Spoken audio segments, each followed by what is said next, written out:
What's up, guys? I am Ashley Gavin, and I am your father. I'm Elena Joy. I am mommy. And I'm Mac Injami, your hot teenage brother. Baby. Mac is baby. We are your chosen family, because you don't have a gay family, and you need a gay family. Every week, we bring a topic to the family dinner table, from gender dysphoria to monogamy to how to figure out if someone is into you. Listen to Chosen Family every Wednesday on your favorite podcast app, or watch full episodes on YouTube to get the full family experience. Chosen Family is a part of the Forever Dog Podcast Network. I'm Jonathan Braylock. I'm Dra Milligan. And I'm James III. And we're the hosts of Black Men Can't Jump in Hollywood. It's a comedic podcast that reviews films with leading actors of color and analyzes them in the context of race and Hollywood's diversity issues. Yeah. Listen to new episodes on Mondays. Find us wherever you get your podcasts. I don't care where you get them. I just want you to listen. Don't threaten the people. We need them to listen. Oh, okay. Sorry, guys. Listen to us. Hey. Yeah, put on a happy voice.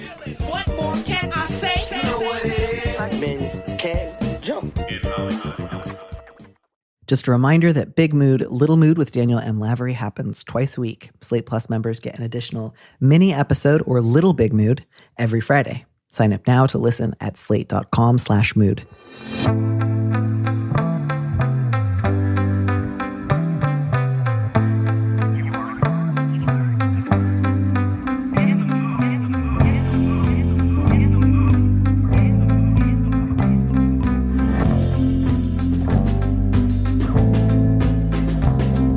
Hello and welcome back to Big Mood, Little Mood. I am your host, Danny M. Lavery, and with me in the studio this week is Tracy Leeds Kaplan, the founder of Small But Mighty Media and the executive producer of The 10 News. Tracy, welcome to the show.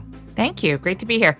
I'm so looking forward to having you here. I just mentioned before we started the show that I've been really fixated lately on an old ad from a 1919 edition of a no longer existing magazine called Farm and Fireside. That was called, I am the Pony King of America. I am giving away ponies. And I really, really just wish we could go back to advertising like that in this country. I kind of want a pony now. I mean, it was so beautifully done, too. It was just like really capitalized on. It felt like someone took seriously. You know how some diners will have like a jokey sign that's like unattended children will be given free espresso and a puppy? Right. It felt like that, but like utterly sincere, and by someone who is like, I will do this. Everyone deserves a pony. Do not let anyone tell you this is impossible. I will make it happen. Yeah, I think we all deserve a pony. We also all deserve the puppy and the espresso too. Yeah. And just the idea that you could like write to a magazine and for like a certain amount of money, you could just let it be known. I'm called the Pony King of America because I've given away so many Shetland ponies to boys and girls. I have already given away more than 500 ponies and I want to give away more. And I don't know why, but I feel like that's the attitude I want to try to take into our questions today, is just the attitude of a man who's already known as the Pony King of America, has Great. a lot of ponies to give away and is ready to start doing it. So I don't know if that feels like an appropriate attitude for you, but that's what I'm going to be starting with. I love it. I'm just trying to think now what the TikTok hashtag would be. Hashtag Pony King, hashtag I need a pony. I think this could have legs.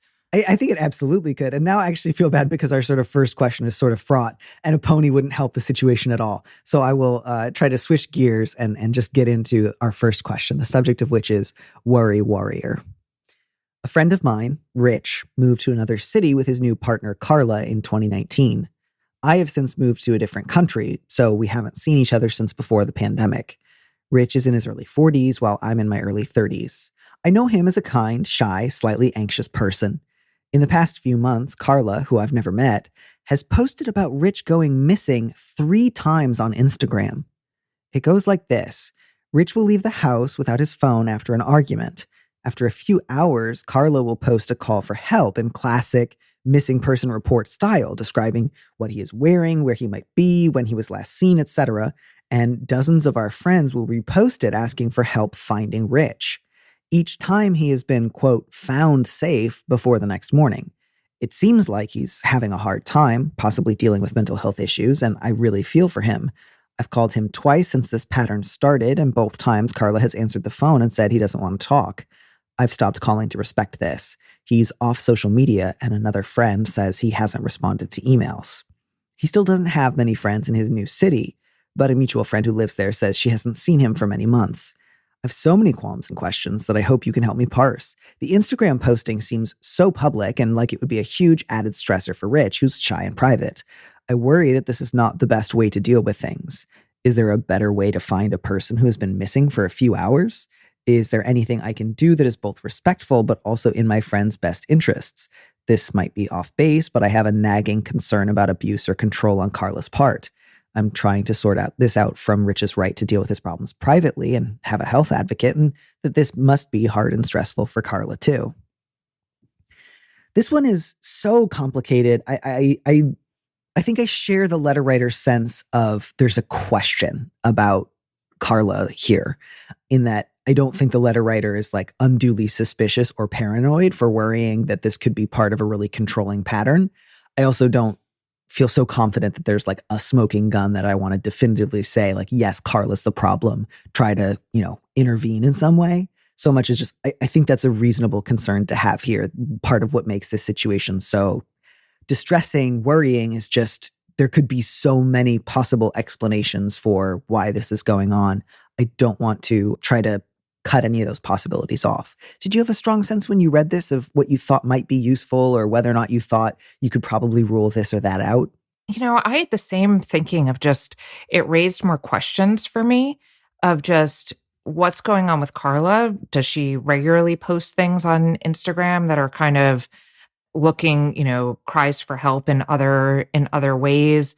And how much does this writer know Carla? Because I think that seems to be the missing piece for me, is no one really knows what goes on between two couples, right? You think you think you see the Instagram posts, but certainly not knowing what their relationship is like just leaves a lot of open questions here. Obviously, the person cares a lot and is worried about Rich and what's going on with him. Yeah, and I think, again, there's a shared possible sense of it's possible that Carla has a weird, controlling response to Rich seemingly just needing a few hours to cool off after a fight. It's also possible there's more going on that the letter writer and therefore we don't know about. And so I guess I just want to say, again, it's possible that he is behaving really abruptly or trying to incite fear and uncertainty in the way that he's disappearing. Or it could be that she's reading way too much into just like, I'm going for a drive and I'm not going to take my phone with me. I don't want to say definitively I feel like I know the right call there. So then there's just the sort of question of, how do I try to get a little bit more information? Maybe I won't be able to solve the whole puzzle, but I'd like to get a stronger sense of maybe where Carla's at. So a couple of thoughts had occurred to me. One was, since you're in another country, letter writer, your movements are going to be fairly limited for sort of obvious reasons. So I think one possible first move would be to talk to whatever friends of yours that do live in Rich's city and just say, I don't know if you guys are concerned about this as well, but I am too. I haven't been able to get a hold of Rich. I'm concerned about this pattern of disappearances, either because it means like something's really not well with him, or because I'm a little nervous that Carla is like trying to control his every move. And so I'm just wondering if any of you would be able or willing to go by and see if you can talk to him in person, which again, I realize that's a lot to ask of somebody else. They might not be able to get the information they're hoping for, but I think you'd feel a little bit better knowing at least somebody tried to stop by and say, how are you? Can we talk? Are you doing all right? I'm not going to like force my way in, but I just want to physically check in. Does that seem like a reasonable possible next move to you? Absolutely. And also too, if there's anyone who is a little closer to Carla, because this could all be Carla struggling with how to deal with Rich's behavior, and maybe a friend coming by, taking her out for coffee, sitting her down and saying, hey, you're not alone. Let us help you. That could be kind of the key to unlocking, where she's feeling like she's dealing with this all on her own. Right. And I wondered too whether it might be possible to, at some point in the near future, try calling again. And if Carla answers and she says, Rich doesn't want to talk, you could say, I understand. Are you available to talk? Because I just love to hear a little bit more about how you two are doing. I know we haven't met, but I care about Rich's well-being, and I just want to know if you're doing okay. again, you can't, obviously, if she just is really curt or short on the phone or hangs up, you can't force it. And I wouldn't immediately open with, I find you suspicious, just because I don't think that would be likely to get you what you want. But just seeing if she's open to a quick chat and you kind of introducing yourself and asking if there's any way you could be helpful, even if it's from a distance. Or again, I don't think that's likely to go great. I don't think she's likely to immediately unburden herself on you, but it's better than nothing. And I think it's worth trying. I say that though, and I also feel like this is the part that I do think gives me the most pause, just because if Rich really didn't want to talk to the letter writer, I don't know that he would be handing his phone over to his girlfriend and saying, please tell this person I don't want to talk to them. Maybe it's possible. I don't want to like rule it out, but that is the part that feels, to me, it shades more into that seems likelier that it's a controlling move on her part than it is, hey, I can't deal with telling my friend I don't want to talk. Will you please answer the phone for me? Right. Especially it's just, I mean, we don't know if it's been a bunch of calls. It sounds like it's just been 1 or 2 calls. And so that's a little strange, right? That both times the phone would be handed over and say, deal with this for me. Yeah. And so again, I think part of why I wanted to suggest having somebody come by in person, it might be a little bit more difficult for her to sort of like block things in the same way in person. But I also don't want to like promise too much or say like, yes, if someone stops by there in person, they'll definitely be able to talk to Rich. Definitely everything will go really well.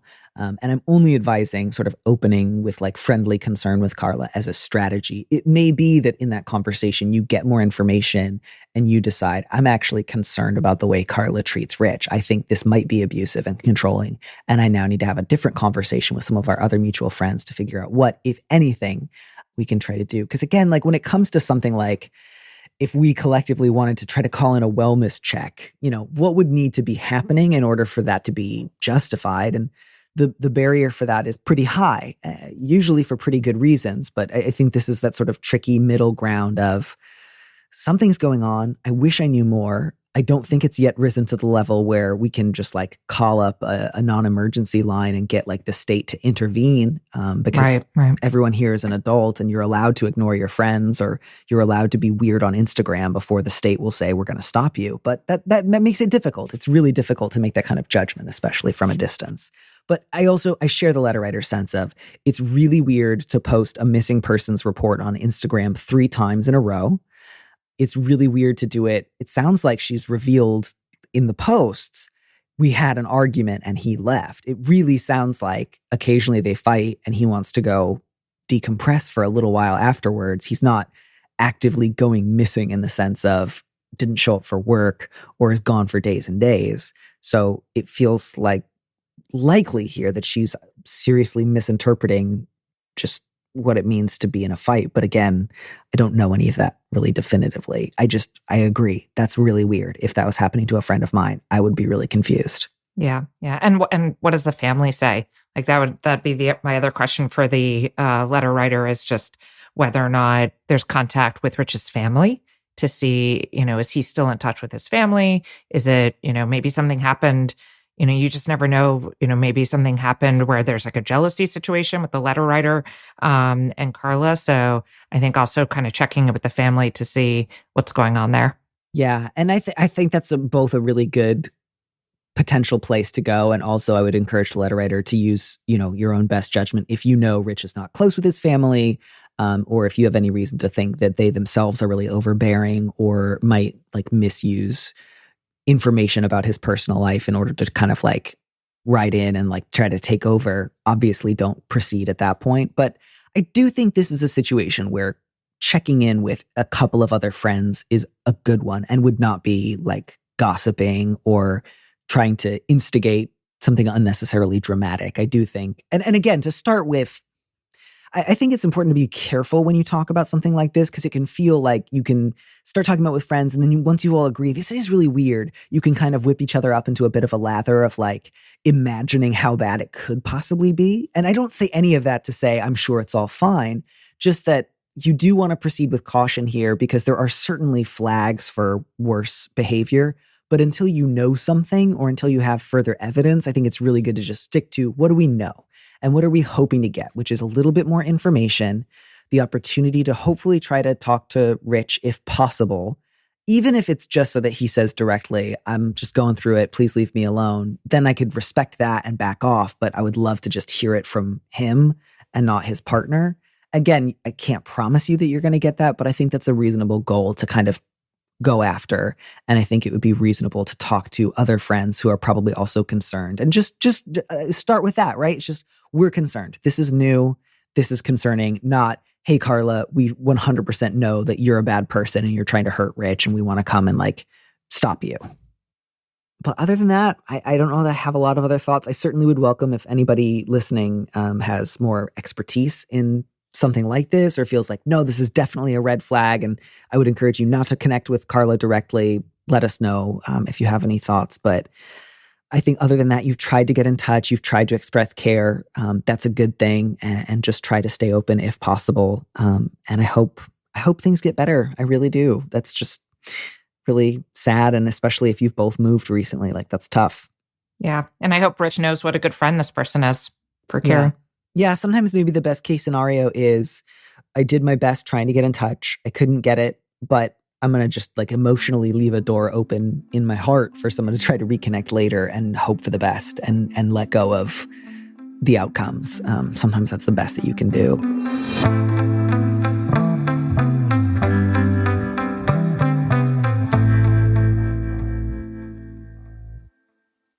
What's up, guys? I am Ashley Gavin, and I am your father. I'm Elena Joy. I am mommy. And I'm Mac Injami, your hot teenage brother. Baby. Mac is baby. We are your chosen family, because you don't have a gay family, and you need a gay family. Every week, we bring a topic to the family dinner table, from gender dysphoria to monogamy to how to figure out if someone is into you. Listen to Chosen Family every Wednesday on your favorite podcast app or watch full episodes on YouTube to get the full family experience. Chosen Family is a part of the Forever Dog Podcast Network.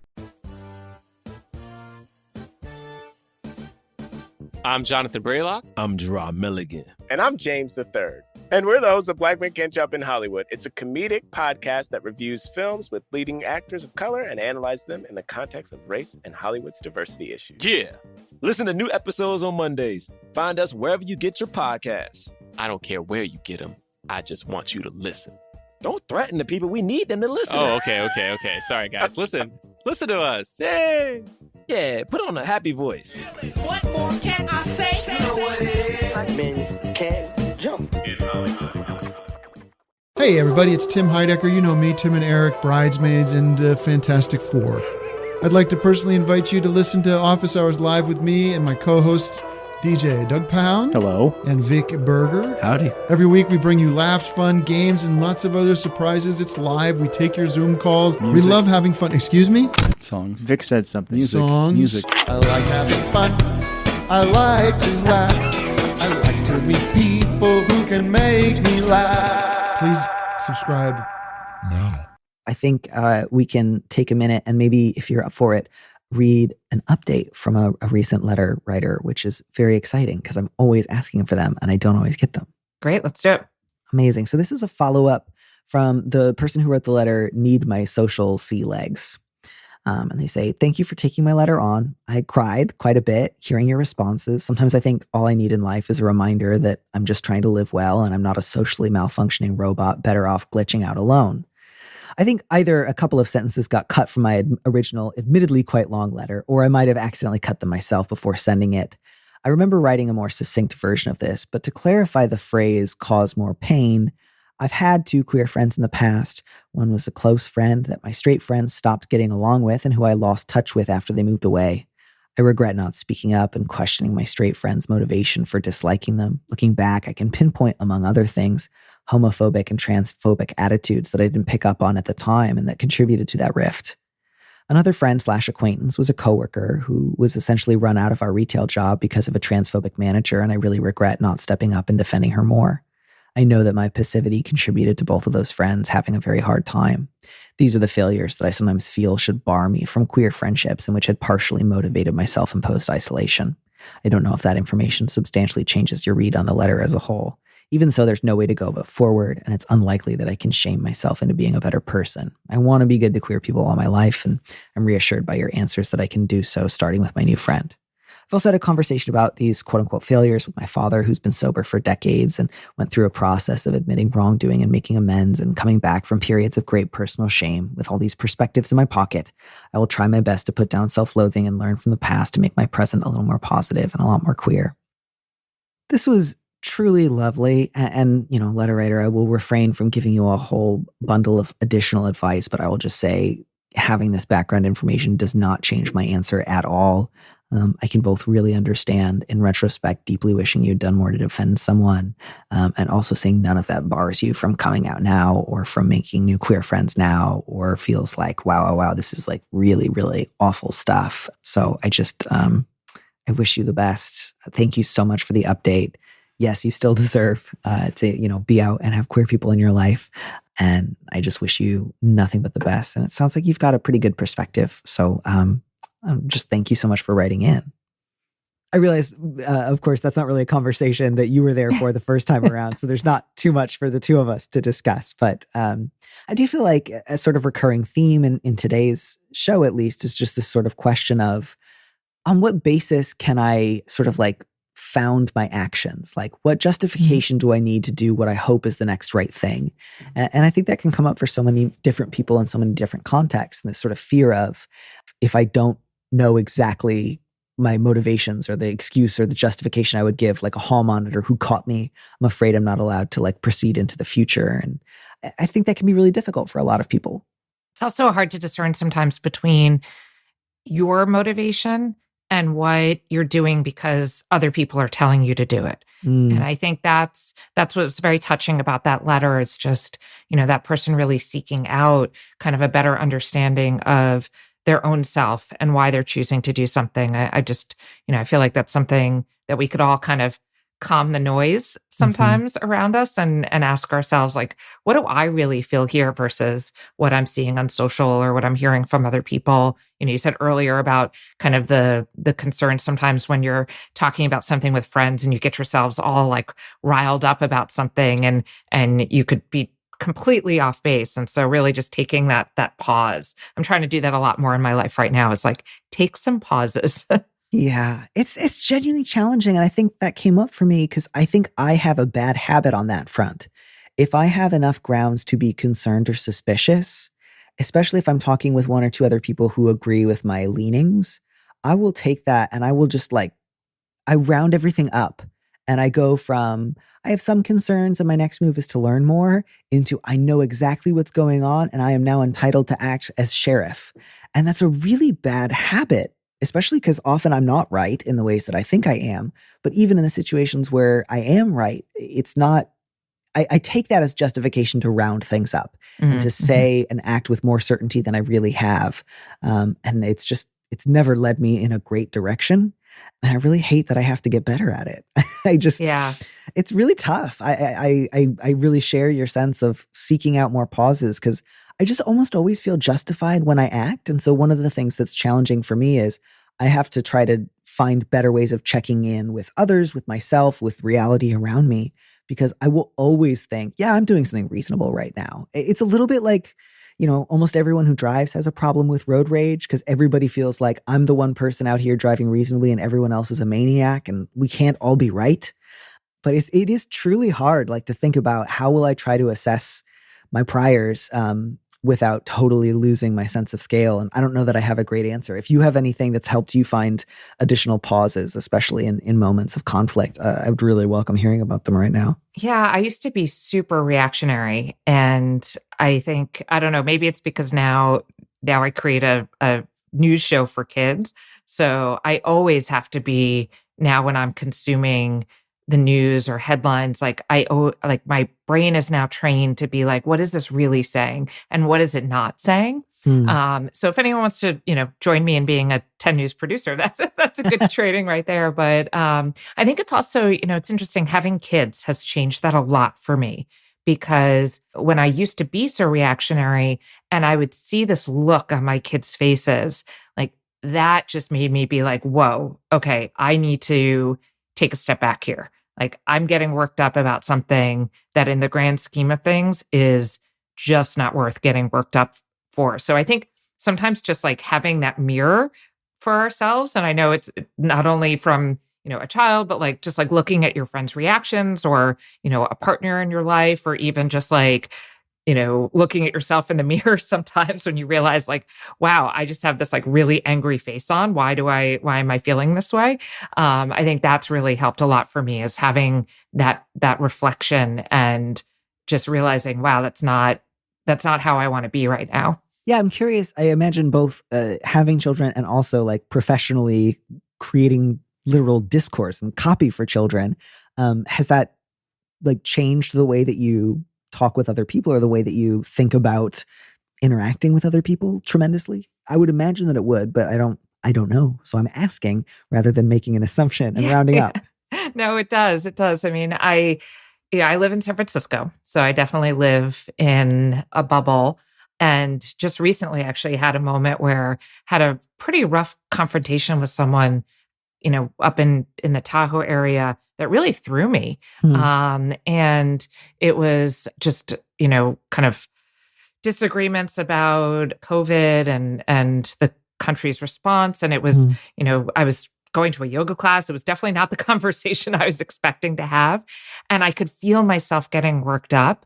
And I just kind of took a deep breath and just thought about like, okay, how can I diffuse this, rather than, I think in the past I would have just like kept going and kept like, stating what I knew and pushing the conversation.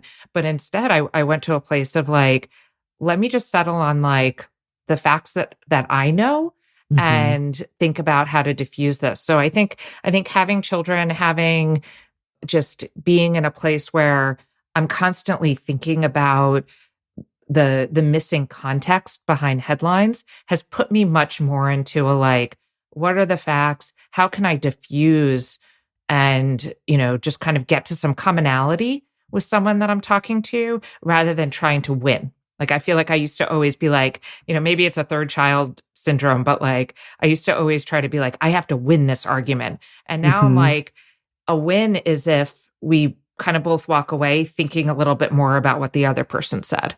Yes. Yeah. Or just like, I've got to have a sense of scale of like winning at what cost, because otherwise, if my goal is just, I've got to win, I will incur any loss and be like, it's worth it as long as I win. And that's what the term Pyrrhic victory is for.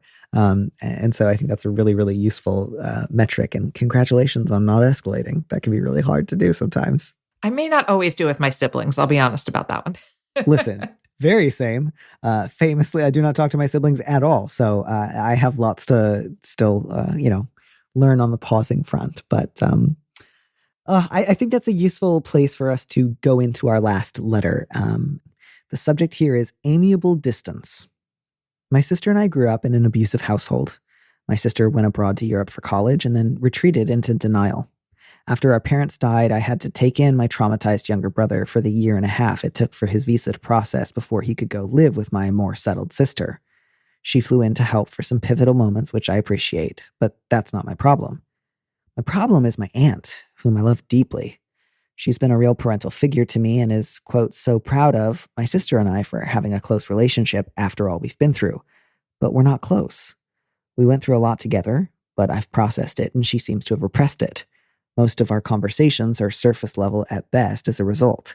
I love her, but on several occasions I've referenced something traumatic and she's immediately downplayed it with a milder, more sanitized version. I've spent years going over this in therapy, and after years of trying to talk to my sister about how this hurt me, I gave up. I mean that positively. Our relationship has become so much less stressful after putting my standards on the floor. I don't have to be hurt when she says that our childhood wasn't that bad, or sanitizes how our father hurt other people, or even fails to include me during pivotal events in our brother's life. I just expect about 2 to 3 calls a year, and that's fine. However, whenever I mention this to my aunt, she insists that we're close. I know she's coming from a place of love for both my sister and me, and she wants this for us, but it brings up old pain every time she does it. Is there any way to firmly explain this to her and have it stick? Now, you mentioned you were the third child. So I don't know if you have any general thoughts about either dealing with siblings or dealing with other relatives, ideas about your relationship with your siblings, but any third child thoughts you have here would be really welcome. Yeah, this one really spoke to me because my sister and I did not have a good relationship growing up. And now we're very close. It really took for kind of both of us to be not living together and becoming our own people to be able to find a relationship together. So that really spoke to me. And, I do think I would question here, especially if there was the abusive household growing up, like what potentially happened between the aunt and, if it's her sister, like this is the part we don't know, but like the aunt's definition of close could be a different definition than this writer's definition of close. So there could also be some kind of denial going on with the aunt from her own growing up with, if it's the person's mother or brother, that she's not ready to face. And so those are kind of the things that came up for me of just trying to understand, like, the aunt could be seeing something that she just is what she can see. And maybe it's not right to push her more for that. Mm-hmm. Yeah. Yeah. It really felt to me like, in some ways, I think one potential answer is similar to the decision you made about your sister to accept this as a limitation on your aunt's part is one option. But I could also imagine ways in which it would feel like, man, it took me so much work to be just okay with the fact that my sister really can't acknowledge the reality of our childhood, which is painful. And like, I just can do that. But now someone like added a little twig on top of this big pile. And now it's like, this is the literal straw that will break the camel's back. It's just like, if I hear my aunt call us close when I know how hard I've had to work for things to just be amicable, I feel totally crazy. And I feel pain and I feel hurt and I feel overlooked. And I feel like I'm once again being forced into a particular like emotional mode because of other people's expectations. And like this family is just incapable of honesty. So I really both, I think, relate to, I think it would be okay and understandable if the letter writer eventually just decided, you know what, for whatever reason, it's important for my aunt to think of us as close. And I don't have to manage that for her. I didn't give her that idea. I'm not going around telling everyone my sister's my best friend, but I'm going to stop arguing with her about it and just say like, that's nice. That would be totally understandable. If the idea of saying that's nice feels totally inauthentic and painful and you don't want to do that, you certainly don't have to. And I think it would be fine to just say something like, I'd say we're friendly, but not close, in a way that like makes it clear you're not trying to have a fight with her or you're not trying to like give her a lot of information about how you see the relationship, but sort of blandly disagreeing the way you would if somebody else said like, oh, it's a nice day out and you thought it was kind of muggy. You'd just be like, oh, I think it's kind of muggy, but you wouldn't necessarily get invested in a debate where you would at the end of it ultimately have to decide to share the same view of the day. Does that seem possible to you? Does that seem like a reasonable potential way of responding? I like that because I think also too, it's clear that this writer has a good relationship. I shouldn't use the word close, I guess, because we don't know with her aunt, but it seems that way. She says she loves her deeply. And I'd be worried that if she pushed too far, if there would be a negative impact on her relationship with her aunt, And so just thinking about wanting this writer to still have that same deep relationship and not wanting to jeopardize that, it may be better for her to just keep it casual, keep it, like you said, I think that's a great way to answer it. And I think if it is really nagging at her, really questioning what is it going to do for you to say something? Mm-hmm. Like, are you saying it because you need to say it? Or are you saying it because you think change is going to happen? I've certainly had this times with my own parents and that relationship where I've realized that I'm responding to something or I'm saying something and it's just for me. It's not, it's not going to change them. I've had to come to terms with that. And so I had to deal with the consequences of me saying something, and know that it was really just to satisfy my own desire that I couldn't not say something. Yeah. Yeah. And I think to that point, it's also, I really understand this letter writer's feelings. Nothing about this seems unreasonable to me. It's also just possible that for your aunts, two things. One is the standard for the rest of the family is so low that she genuinely feels like that is closeness. 2 to 3 amicable phone calls a year, a fundamental disagreement about how your childhood was, but also like at least some shared ability to co-parent your brother, or at least hand off the parenting of your brother. Like, I can see why from her perspective, given that she was either siblings with your father or your mother, this might look amazing. This might genuinely be, wow, this is like one of the best working relationships in our family, which is not to say you then shouldn't have any feelings about it. It's possible that her idea of close for the two of you is informed by the intense abusiveness of the rest of the family. And that doesn't mean, again, that you have to like it or that you have to share her definition. You can just kind of say like, well, that's her perspective and I get where she's coming from. Again, if that just makes you feel totally nuts and like, no, I can't handle it. This just really is the straw that's breaking the camel's back. It's just this word. I need her not to use this word. That would make sense to me too. And I think you could just maybe even say that to her. Like, I really appreciate that you are moved by the fact that we've been able to get along, and that we generally are able to like help each other out in sort of crucial moments. And I can also imagine she just wants to think of somebody else in the family as being close. Like, it's sad to think of your family as this like irredeemable mess of people who have no business dealing with each other. That's painful.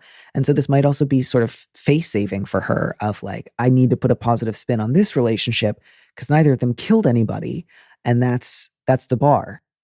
And so I think then you could just say, I realize this might not seem like a very big deal to you, but the word close just kind of brings up a lot of difficult feelings for me. And so, I share your sense. I think it's great. My sister and I can get along. I wish her nothing but the best. I think she's doing her best, but just as a favor to me, if you wouldn't mind not using the word close, it would mean a lot to me just because it dredges up, painful feelings and I'd rather not.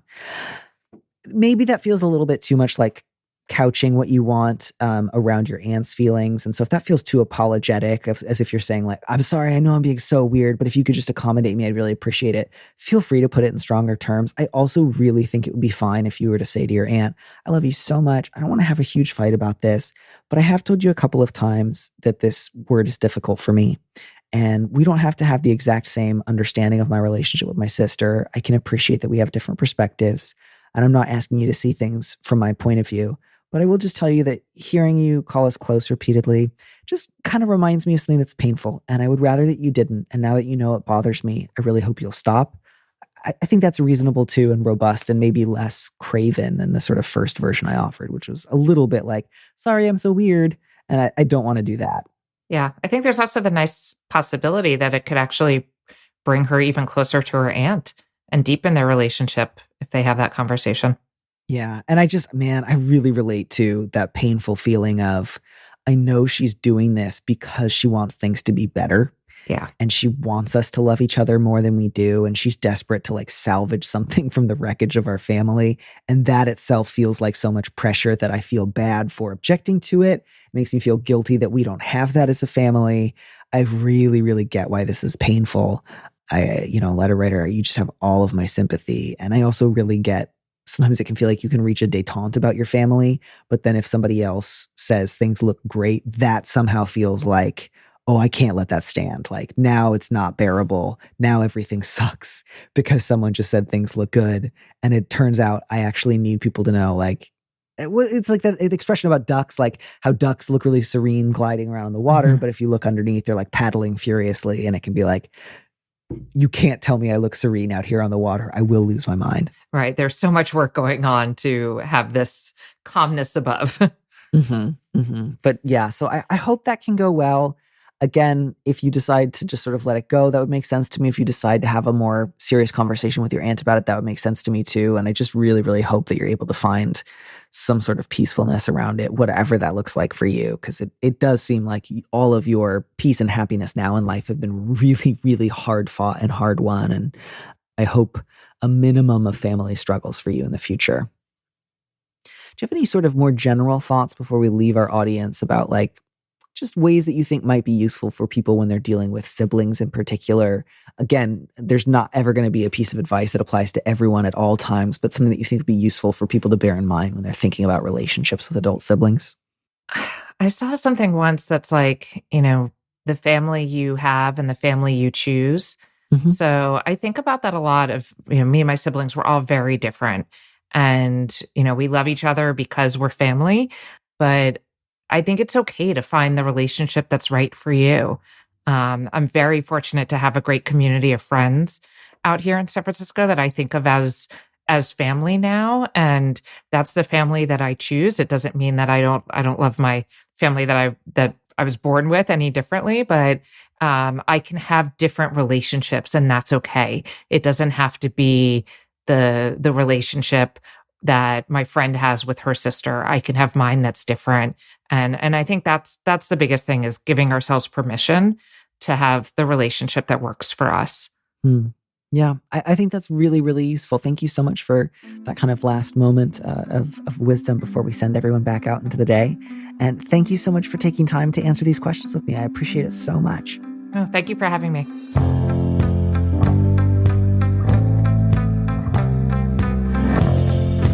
Thanks for joining us on Big Mood, Little Mood with me, Danny Lavery. Our producer is Phil Surkis, who also composed our theme music. Don't miss an episode of the show.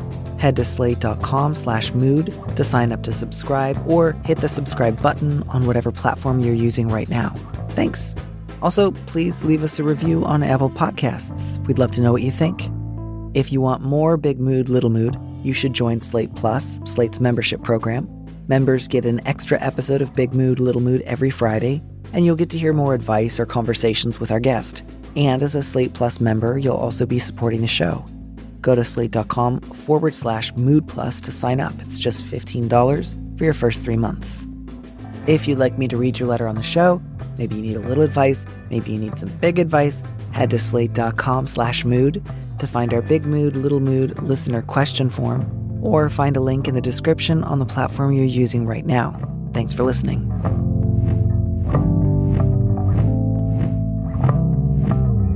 And here's a preview of our Slate Plus episode coming this Friday. Obviously, there's so much of what goes into what makes some crushes persistent, more so than others, is a really difficult one to answer. But I think that sort of idea of, I feel like this crush has legs, the implication is that in ways that others haven't, I think, because I wasn't allowed to have sex with him, which again, I find really charming. Like, I think, letter writer, you're just dealing with like a really intense crush and you really want to do something, all of which is understandable. I think useful in terms of how you talk about this with your partner, and I don't want you to feel any type of way about it. But I think that then follow-up kind of justification of like, if I were allowed to have sex with him, then I would get over the crush, and then we wouldn't have a problem. Again, I understand it. I get it. I don't think it's about getting rid of this feeling. Like, sex diffuses crushes. Oftentimes, if anything, it gives them strength. It emboldens them. Then all of a sudden, now there's this person I have a crush on, and I just had great sex with them. Now I think they hung the moon. To listen to the rest of that conversation, join Slate Plus now at slate.com/mood. What's up, guys? I am Ashley Gavin, and I am your father. I'm Elena Joy. I am mommy. And I'm Mac Injami, your hot teenage brother. Baby. Mac is baby. We are your chosen family, because you don't have a gay family, and you need a gay family. Every week, we bring a topic to the family dinner table, from gender dysphoria to monogamy to how to figure out if someone is into you. Listen to Chosen Family every Wednesday on your favorite podcast app, or watch full episodes on YouTube to get the full family experience. Chosen Family is a part of the Forever Dog Podcast Network. I'm Jonathan Braylock. I'm Gerard Milligan. And I'm James III. And we're the hosts of Black Men Can't Jump in Hollywood. It's a comedic podcast that reviews films with leading actors of color and analyzes them in the context of race and Hollywood's diversity issues. Yeah.